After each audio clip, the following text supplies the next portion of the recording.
வணக்கம் நண்பர்களே, விஜயபிரயாக் பேசுகிறேன். எப்படி நண்பர்களை பெறுவது, எப்படி மக்கள்கிட்ட இன்ஃப்ளூயன்ஸை க்ரியேட் பண்ணுறது அப்படின்ற புத்தகத்தில் டேல் கார்னகி சொல்கிறார். மிக முக்கியமான 3வது விஷயம் என்ன தெரியுமா? பேரை ஞாபகம் வச்சிங்க. மக்களுடைய பேரை நம்ம ஞாபகம் வச்சுக்கிறது முடியுமா? எத்தனை மனிதர்களை சந்திக்கிறோம், கடந்து வரோம், எல்லாருடைய பேரையும் நம்ம ஞாபகம் வச்சுக்க முடியுமா?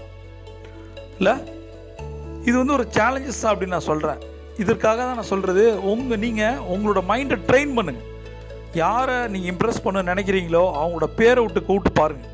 அது ரொம்ப ரொம்ப ஸ்பெஷல் அண்ட் இம்பார்ட்டன்ட் அப்படின்னு சொல்கிறாரு கார்னகி. ரைட், எதற்காக அப்படின்னா, ஒருத்தரை பேர் விட்டு நீங்கள் கூடும்போது அதை விட ஸ்வீட்டஸ்ட் மோஸ்ட் இம்பார்ட்டன்ட் சவுண்டு உலகத்தில் எதுவுமே கிடையாது, எந்த மொழியிலையும் கிடையாதுங்கிறார். உங்களுடைய பேர் விட்டு கூப்பிட்ற நண்பர்கள் இருக்கிறது எவ்வளோ வரம். அது வாடா போடா நண்பர்கள் எவ்வளோ வரம். சரியா?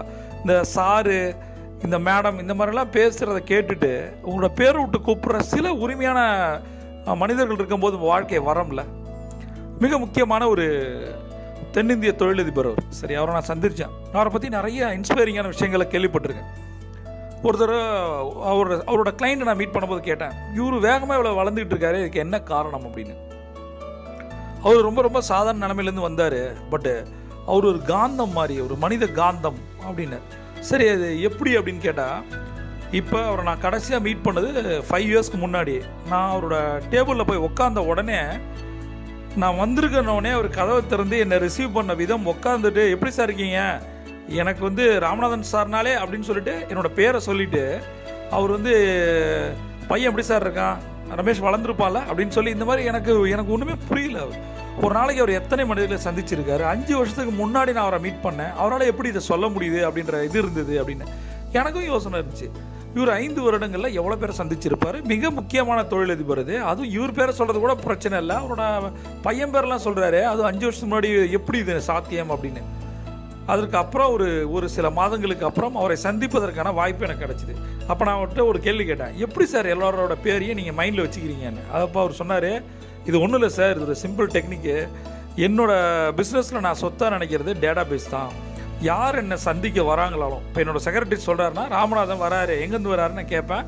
அவர் மதுரையிலேருந்து வராரு அப்படின்னோடனே என்னோடய டைரி எடுத்து முதல்ல அவர் மதுரை ராமநாதன் அப்படின்னு சொல்லிட்டு, இதுக்கு முன்னாடி அவரை எப்போ மீட் பண்ணுறேன், இதை நான் ஃபஸ்ட் டைம் மீட் பண்ணுறேன்னு வச்சுக்கோமே, அப்போ நான் எழுதிப்பேன், ராமநாதன் சார் உங்களோட ஃபேமிலியில் எப்படி இருக்காங்க, என்ன பண்ணுறாங்க அப்படின்னு கேட்கும்போது, என்னோடய குட்டி பையன் பேர் ரமேஷ் சார், அவர் அது மாதிரி சொல்கிறாரு.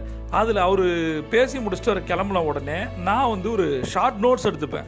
ராமநாதன் மதுரை, அவங்க ஒய்ஃப் பேரோ, அவங்க பையன் பேரோ, அவங்க குழந்தைங்களோ, அவங்க என்ன பண்ணுறாங்க, அவரோட ஆம்பிஷன் என்ன, இதை நான் ஒரு ஷார்ட் நோட்டாக எடுத்து வச்சுப்பேன் சார். அது இல்லாமல் இது டைரின்றது நமக்கு ஒரு பேக்கப்பு. இது ஒரு எக்ஸல் ஷீட்லேயே நான் போட்டு வச்சுருப்பேன். நான் திரும்பவும் சொல்கிறேன், என்னோடய டேட்டா பேஸ் தான் என்னோடய சொத்து. அவரை சந்திக்கும் போது யார் இன்றைக்கி அப்பாயின்மெண்ட்டுன்னு பார்க்கும்போது ஒரு 5 to 10 மினிட்ஸ் முன்னாடி ராமநாதன் மதுரைன்னு இருக்கும். உடனே நான் எக்ஸல் ஷீட்டில் அடித்து பார்ப்பேன். பார்த்தோடனே அதை நான் எழுதி வச்சுருப்பேன். அவங்களோட பேக்ரவுண்ட் இருக்கும். பட்டு அதை தான் நான் ஞாபகப்படுத்துவேன். அது இல்லாமல் மெயினாக சார், அவங்க குழந்தைங்க பேரையோ அவர் பேரையோ சொல்லும் போது உங்களுக்கு சந்தோஷம் இருக்கும். சார், நீங்கள் லாஸ்ட் டைம் பேசும்போது சொன்னீங்க ஒரு நல்ல பிராண்ட் நியூ கார், ஒரு BMW வாங்கணும்னு சொல்லிட்டு, அதற்கான ப்ராசஸ் எப்படி சார் போயிட்டுருக்கு நான் கேட்டேன். ரொம்ப ரொம்ப சந்தோஷப்பட்டார். இதில் நீங்கள் கவனிக்க வேண்டிய விஷயம் என்ன தெரியுமா? ராமநாதன் சார், நீங்கள் லாஸ்ட் டைம் சொன்னீங்கல்ல BMW கார் வாங்கணும்னு சொல்லிட்டு, அதை வாங்கிட்டீங்களா?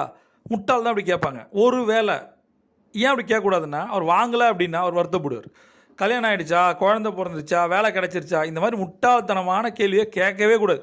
அவனுக்கு தெரியும் எப்போ கல்யாணம் பண்ணணுன்னு. அது பல காரணங்களாக நடக்காமல் இருக்கலாம், வேலை கிடைக்காமல் இருக்கலாம், குழந்தை பிறக்காமல் இருக்கலாம், எவ்வளோ ரீசன் இருக்குது. அதெல்லாம் அவனே சொல்லணும். சரி, அதெல்லாம் நம்ம கேட்கவே கூடாது. அதனால தான் நான் எப்படி கேட்குறேன், உங்களுக்கு சார் BMW பற்றி நீங்கள் பேசுனீங்க, அந்த ப்ராசஸ் எப்படி சார் போயிட்டுருக்கு, வாங்கிட்டாருன்னு கேட்கல, வாங்கலையான்னு கேட்கல. இப்போ நான் கேட்கும்போது என்ன அவர் சந்தோஷப்பட்டார். இல்லை சார், நான் ஒரு ஹோண்டா சிட்டி வாங்கினேன், ஒரு 2 இயர்ஸ் தான் ஆகுது, நான் கரெக்டாக நீங்கள் உங்களை பார்த்துருக்கல சார், இனிமேல் வாங்கிடுன்னு சொன்னார். அவருக்கு ரொம்ப ரொம்ப சந்தோஷம். இந்த மாதிரி சின்ன சின்ன நினைவூட்டல்கள் இந்த உரையாடலை ரொம்ப ஸ்ட்ரென்தன் பண்ணும், ரிலேஷன்ஷிப்பையும் கூட. நம்மளே ஒரே ஒரு விஷயந்தான், மனிதர்கள் நிறைய பேர் வருவாங்க, சரியா? பட் அவங்கள தக்க வச்சுக்கிறது சாதாரண விஷயம் கிடையாது. சின்ன சின்ன விஷயம் தான், செஞ்சு பாருங்கள். உங்களுக்கு இது மாதிரி ஏதாவது அனுபவங்கள் இருக்கா, நீங்கள் சந்தித்த மனிதர்கள்ட்ட இருந்து? கமெண்ட்டில் சொல்லுங்கள். பிரபஞ்சம் கொட்டி தர காத்திருக்கு. நீங்கள் ஒரு சாம்பியன். C on top.